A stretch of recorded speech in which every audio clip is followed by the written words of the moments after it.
Buenos días, ingeniera Carmen. Eh, en esta oportunidad vamos a explicar lo que son las patologías de cimentaciones, ¿no? Como consta en el primer capítulo, que viene a ser de los daños por desconocimiento del comportamiento de los suelos, donde trataremos que el asiento de conjunto, las cimentaciones profundas a base de pilotes, se comportan como estructuras rígidas y resistentes, que nos permiten el asentamiento de un apoyo respecto a otro, como ocurre con los asientos diferenciales, que es una construcción cargada. Además, también tenemos las acciones de pilotes agrupados. Las presiones que generan conjuntos de pilares son mucho mayores y alcanzarán más profundidades que las provocadas por un pilote aislado. Como podemos ver en la primera parte, hablamos de las nociones de la mecánica de suelos, donde primeramente de la capacidad portante del suelo, o también llamada carga admisible del trabajo. En casos de cimentaciones superficiales es necesario conocer la carga admisible para así dimensionar las zapatas, donde después de designar la base de apoyo para lo que viene a ser la presión o tensión, considerando como hipótesis uniformemente distribuida, ¿no? Que la tensión de contacto no exceda a esta. Para eso también se aplican las aplicaciones según Terzaghi. Con esta aplicación se obtiene el valor de una carga por rotura de funcionamiento, que al dividir con un coeficiente de seguridad no inferior a 3 resulta la carga admisible.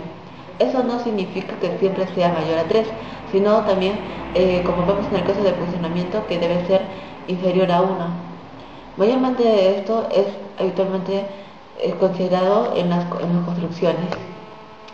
El comportamiento del suelo a profundidad en asientos diferenciales. Como podemos ver, desde 1885 se sabe calcular las compresiones que surgen en la profundidad, cargando una zapata según el francés Joseph Boussenet. Como podemos observar en la figura de la izquierda, tenemos la distribución de las presiones verticales en el suelo, o una zapata cuadrada en función de la presión del contacto según Q. En la figura de la derecha es de igual manera, pero nada más que la carga varía y se le aumenta en un equivalente de 2 kilogramos entre centímetro cuadrado. Como también podemos observar en las siguientes imágenes, como tenemos en la tercera figura, de las zapatas vecinas, ¿no? Desigualmente cargadas. Caso con asientos diferenciales improbables, independientemente del tipo de la estructura, según la figura como se observan en ambas, ¿no? Además, en la figura derecha, con asientos diferenciales inevitables si la estructura es inadecuada. Mira, aquí podemos observar lo que viene a ser las estructuras, las fisuras, como viene a ser por una manifestación de asientos diferenciales, lo que origina, en caso de muro, la manifestación de los asientos diferenciales de la abertura según la junta de casi 1 metro, como podemos observar en la figura de derecha, debido a las uniones. Interacción suelo-estructura. Según Baudrillard, la edificación, cuando está constituida por elementos, o sea, viene a ser paredes, carga y tabiquería, macizos y frágiles, estos no podrán soportar sin consecuencia los asientos diferenciales. Como podemos observar en la figura inferior, los efectos del asiento diferencial en un muro de ladrillo. Como pueden observar, la fábrica de ladrillo, que viene a ser la figura, la fisura, indicando la losa aligerada. Para utilizar estructuras metálicas resulta ser ligera, pero a la vez no basta por sí solos para eliminar la ligereza.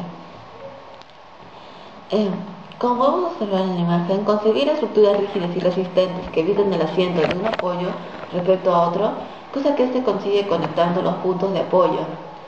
En los edificios de viviendas, eso se logra mediante un envigamiento, o sea, envigado rígido a nivel de los cimientos. Asentamiento de conjunto, causada porque no se puede originar un asiento diferencial y por tal comportarla como una cimentación única. Si analizamos como el caso anterior, nos damos cuenta que este pierde su perpendicularidad. Para evitar ello, es lógico plantear que el asentamiento de conjunto es admisible en un edificio. Como primera conclusión, viene a ser de los resultados por ignorar las propiedades de los suelos.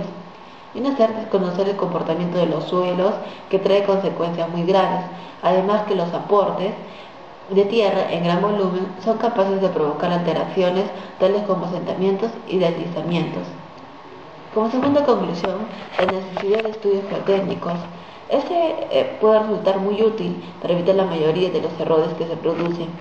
Como bien sabemos, ningún procedimiento de investigación es universal.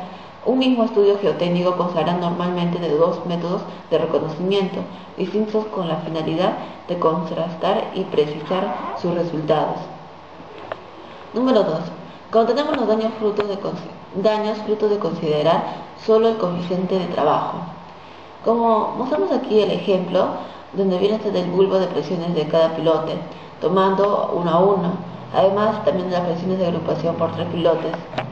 Tenemos una edificación aislada, donde está compuesto de arcilla gris compactada, de turba y roca, donde se puede mencionar que varias edificaciones aisladas se cimentaron sin problema en este terreno, pero además se trabajaron con una arcilla de 2 kilogramos en centímetro cuadrado. El desenlace era prever la causa principal del asentamiento, que es la capa de turba subyacente antes de levantar ninguna construcción. Así, la arcilla gris compactada en este terreno se construyó con el mismo coeficiente de trabajo, un depósito de hidrocarburos, como ponemos en la parte A, en la parte de encima, perfil antes del asiento, y B, perfil después del asiento. Como tenemos en la parte 3, los daños por falta de reconocimientos previos. Siempre es recomendable conocer, ¿no?, antes de saber el tipo de cimentaciones, todo ello. Como podemos observar en la figura, las fisuras generales en el paño situado a la derecha del costado de aguas fluviales. Esta cosa se produjo en Dauphin, donde podemos ver que los constructores son optimistas, porque ya que lograron realizar excavaciones en zanjas para escoger la clase de cimentación idónea para levantar lo que viene a ser también de cimentación. Resulta de estas circunstancias, la zona del edificio A, como podemos ver en la parte inferior, del lado de la derecha, descansaba en la capa de arena y gravas excesivamente delgada y transmisor de depresiones en las capas deformables subyacentes. Y en la parte B tradujeron la rotura por sellamiento de la galería, además de las fisuras visibles, como se observa. Pues el correspondiente al examen pericial se optó por conseguir la devolución de la perturbación y no cometer ninguna labor de reparación. Continuando, en la parte 4, problemas que se plantean en edificios vecinos, construidos en épocas distintas.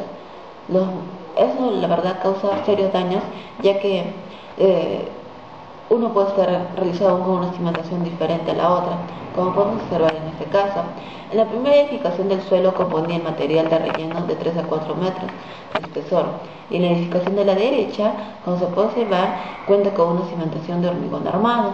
Es obvio que este de aquí viene a ser más resistente.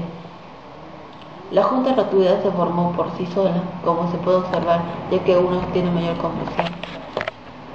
Estos ejemplos confirman el peligro de establecer conexiones constructivas entre una obra de nueva planta y edificios antiguos, como se observa en la figura A y la figura B.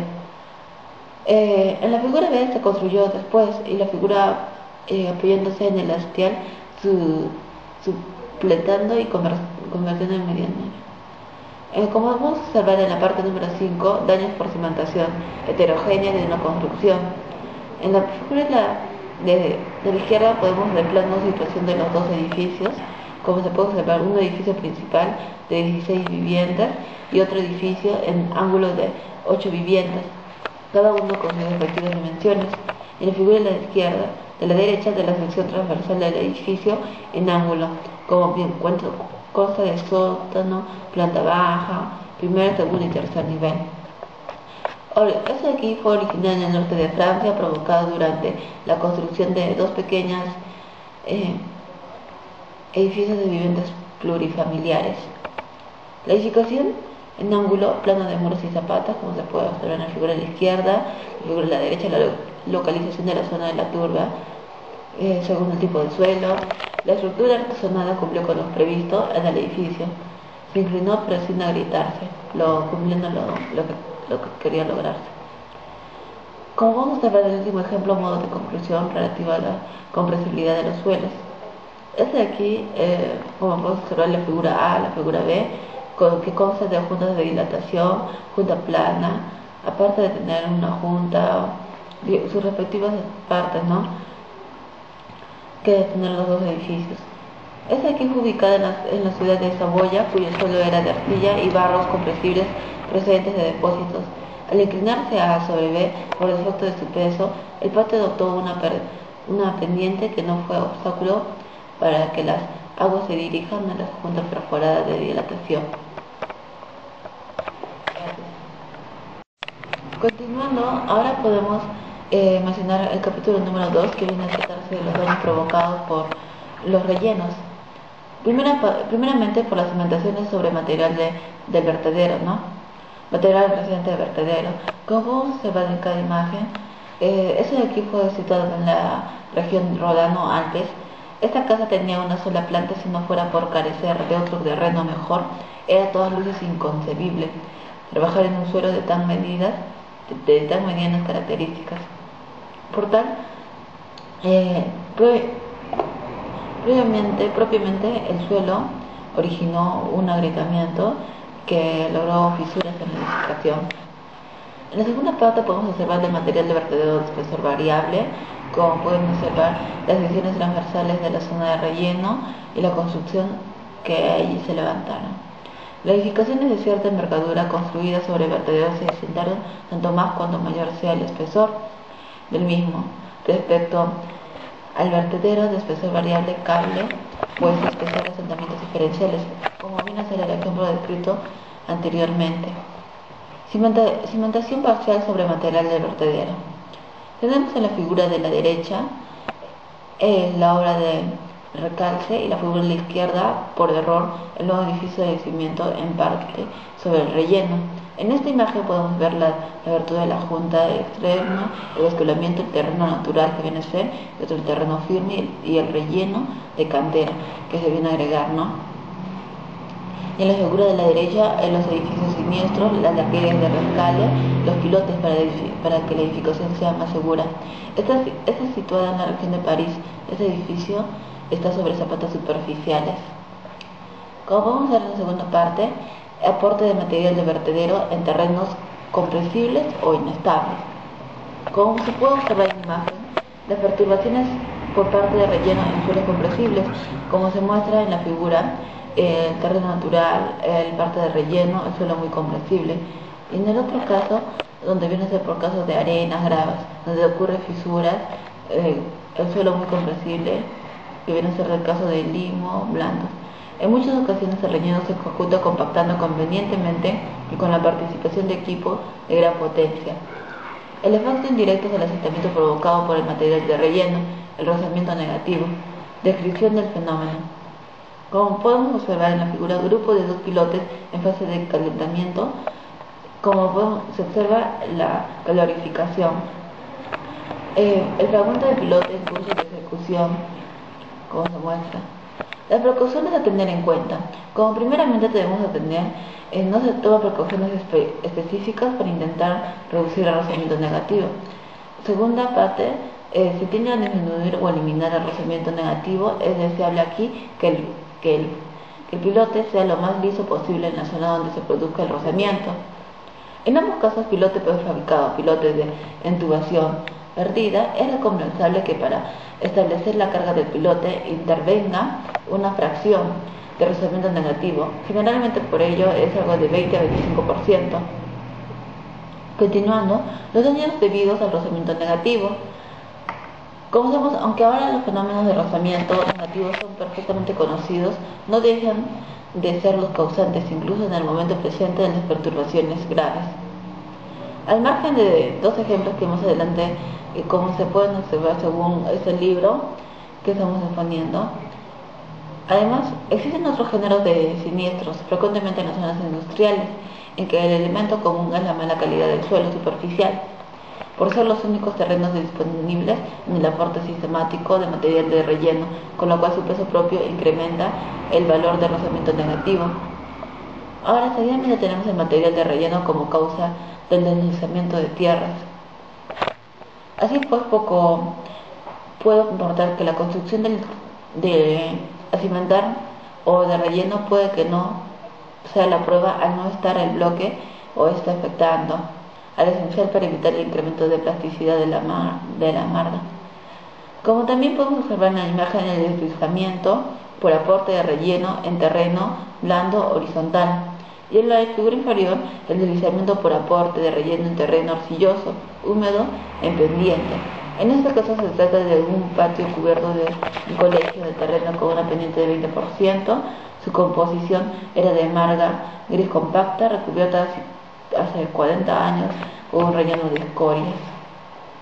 Como se puede observar en las imágenes, tenemos la fachada del patio oeste, el patio de la fachada norte, en la parte inferior la fachada sur, junta entre el patio oeste y este, pero como ver en cada parte podemos observar las fisuras, las grandes fisuras. Y en la última, la fachada del este sentido del movimiento en el cual se realizó. Seguidamente tenemos la influencia del desplazamiento del suelo por la acción del relleno sobre cimentaciones profundas, empujones inclinados. Empuje inclinado en lo que vienen son los pilotes, supuestamente porque estos de aquí cuentan con una sobrecarga y un relleno de aportación, o sea, es algo adicional, en lo cual hace de que los pilotes tengan un pequeño deslizamiento.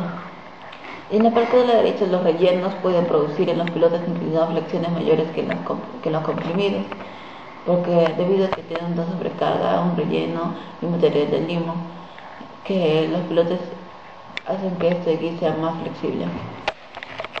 Finalmente, como conclusiones sobre el material de relleno, tenemos que concluyendo la construcción sobre el relleno es variable sin excesivos riesgos, en casos muy específicos y siempre que la estructura sea suficientemente rígida. Además, si uno no está seguro de la estabilidad, pues en caso de la construcción, en función de los asientos, debe realizar un estudio exhaustivo para luego analizar bien todo lo que viene a ser el caso de lo que viene a ser las construcciones con relleno, ya que esto puede traer vitales daños que pueden provocar. Gracias.